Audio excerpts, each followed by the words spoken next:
Nəsim rayon icra hakimiyyətinə başçı təyinatından sonra hakim Yeni Azərbaycan Partiyasının nüfuzlu simalarından olan Tahir Budaqov deyəsən, əvvəlki rayon icra hakimiyyəti rəhbərlərinin cızdığı dəsti xəttə uyğun olaraq fəaliyyət göstərməkdədir.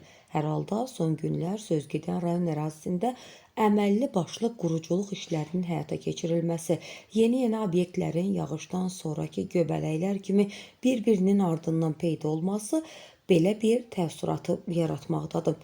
Məhz bu fakt jurnalist Pərvin Abuşovanın da diqqətinə yayılmayıb və konkret video faktla iddiasını ictimailəşdirən jurnalist özünün sosial şəbəkə hesabında ironik şəkildə müşahidə etdiklərini diqqətə çatdırıb.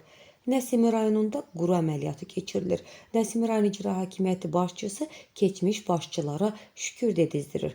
Düz 3-cü mikrorayon dairəsində insanların gediş-gəlişinin sıx olduğu ərazi satılıb, hərəkət mümkünsüzləşib deyə jurnalist paylaşımında qeyd edib. Səsləndirilən iddialarla bağlı qarşı tərəfin də mövqeyini işıqlandırmağa hazırıq.